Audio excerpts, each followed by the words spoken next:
Al-Gatija. Oni koji kleče.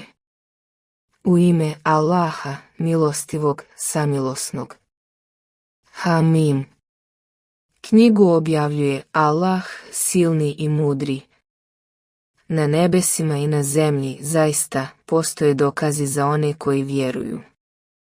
I stvaranje vas i životinja koje je razasuo dokazi su za ljude koji su čvrsto ubijeđeni. I smjena noći i dana i kiša, koju Allah s neba spušta da pomoću nje zemlju nakon mrtvila njezina oživi i promjena vjetrova, dokazi su za ljude koji imaju pameti. To su Allahovi dokazi koje ti kao istinu navodimo, pa u koje će ako ne u Allahove riječi i dokaze njegove oni vjerovati. Teško svakom lašcu, velikom griješniku. On čuje Allahove riječi kada mu se kazuju, pa opet ostaje ohol kao da ih čuo nije, njemu patnju neizdrživu navijesti. A kad sazna za neke naše ajete, on im se ruga. Takve ponižavajuća patnja čeka. Pred njima je džehennem i ni od kakve koristi im neće biti ono što su stekli, ni kumiri koje su, pored Allaha, prihvatili, i njih čeka muka golema. Ovaj Kur'an je prava uputa. A one koji ne vjeruju u dokaze Gospodara svoga čeka patnja nesnosna. Allah vam daje da se morem koristite da bi lađe, voljom njegovom, po njemu plovile, da biste mogli tražiti blagodati njegove i da biste bili zahvalni. I daje vam da se koristite onim što je na nebesima i onim što je na zemlji, sve je od njega. To su, zaista, pouke za ljude koji razmišljaju. Reci vjernicima da oproste onima koji ne očekuju Allahove dane u kojima će on nagraditi ljude za ono što su radili. Onaj koji čini dobro vi sebi ga čini, a onaj ko radi zlo radi protiv sebe, a na kraju ćete se Gospodaru svome vratiti. Sinovima Israelovim smo knjigu i vlast i vjerovjesništvo dali i lijepim jelima smo ih bili opskrbili i iznad svih naroda ih uzdigli. I jasne dokaze o vjeri smo im dali, a oni su se podvojili baš onda kad su do saznanja došli, i to zbog neprijateljstva i međusobne zavisti. Gospodar tvoj će im na sudnjem danu sigurno presuditi o onome oko čega su se razišli.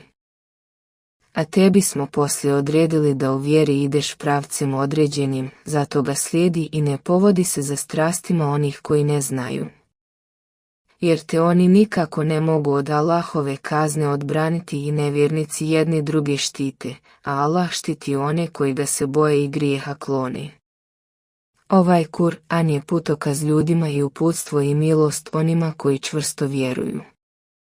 Misle li oni koji čine zla djela da ćemo s njima postupiti jednako kao sa onima koji vjeruju i dobra djela čine, da će im život i smrt biti isti kako loše rasuđuju?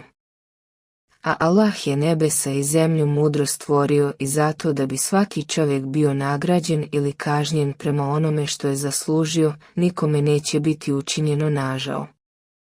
Reci ti meni ko će uputiti onoga koji je strast svoju za Boga svoga uzeo, onoga koga je Allah, znajući ga, u zabudi ostavio i sluh njegov i srce njegovo zapečatio, a pred oči njegove koprenu stavio, ko će mu, ako neće Allah, na pravi put ukazati zašto se ne urazumite. Postoji samo naš život zemaljski, živimo i umiremo, jedino nas vrijeme uništi, govore oni. A oni o tome baš ništa ne znaju, oni samo nagađaju. A kad im se ajeti naši jasni kazuju, samo se ovim riječima izgovaraju: pretke naše u život povratite, ako je istina to što govorite. Reci, Allah vam daje život, zatim će učiniti da poumirete, a poslije će vas na sudnjem danu sabrati, u to nema nikakve sumnje, ali većina ljudi ne zna. Allahova je vlast na nebesima i na zemlji. A na dan kada nastupi čas oživljenja, oni koji su laži slijedili bit će izgubljeni. I vidjet ćeš sve narode kako na koljenima kleče i svaki narod bit će prozvan prema svojoj knjizi, danas ćete biti nagrađeni ili kažnjeni prema tome kako ste postupali. Ova knjiga naša o vama će samo istinu reći, jer smo naredili da se zapiše sve što ste radili. One koji su vjerovali i dobra djela činili, Gospodar njihov će u dženet svoj uvesti. To će biti uspjeh očiti. A onima koji nisu vjerovali, zar vam ajeti moji nisu kazivani, ali vi ste se oholili i narod nevjernički postali. Kad se govorilo Allahovo obećanje je zaista istina i u čas oživljenja nema nimalo sumnje, vi ste govorili mi ne znamo šta je čas oživljenja, mi samo zamišljamo, mi nismo ubijeđeni. I ukazat će im se gnusna djela njihova i sa svih strana će ih okružiti ono čemu su se rugali.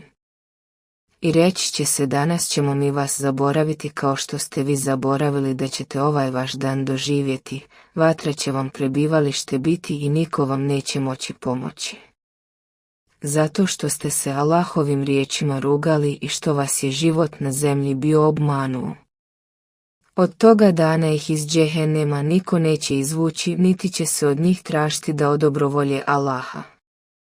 Pa, neka je hvaljen Allah, Gospodar nebesa i Gospodar zemlje, Gospodar svih svjetova. Njemu ponos i dika na nebesima i na zemlji, on je silni i mudri.